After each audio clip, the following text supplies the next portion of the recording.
Hey there friends, welcome back to my channel, and today is the day before the last day of our 12 days of baked goods, and we are making these chocolate madeleines. As always, the recipe will be in the description box down below.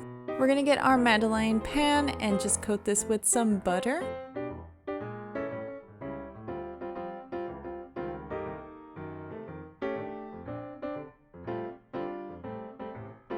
And once you're done with that, we're just gonna get some cocoa powder and sprinkle this on the pan. This will help with the madeleines so that they don't stick. So in a microwavable bowl, we're gonna add our butter, semi-sweet chocolate, and espresso powder. And then we're gonna melt this in the microwave.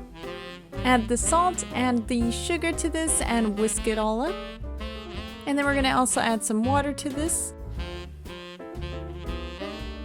Unfortunately, I didn't record this bit, but you're gonna add 2 eggs into this, as well as your vanilla extract, and you're gonna whisk that up.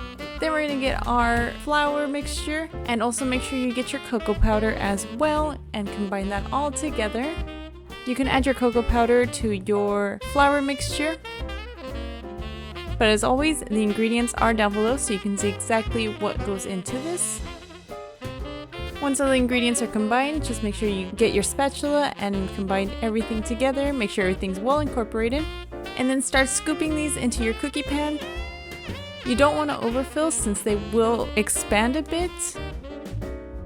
You can also preheat your oven to 325 degrees and these should bake between 12 to 15 minutes.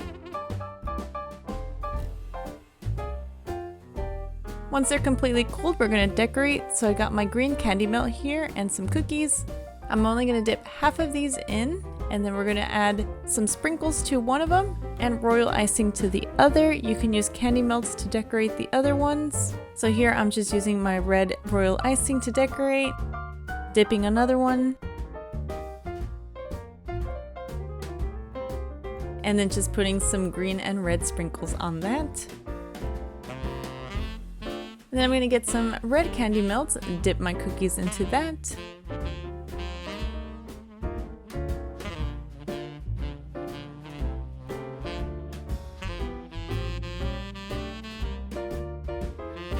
And just like the green ones, I'm gonna also add some sprinkles to it and green royal icing. Feel free to decorate these however you'd like. And here are those chocolate madeleines. I hope you enjoyed this recipe. If you did, give it a thumbs up. And until next time, stay sweet.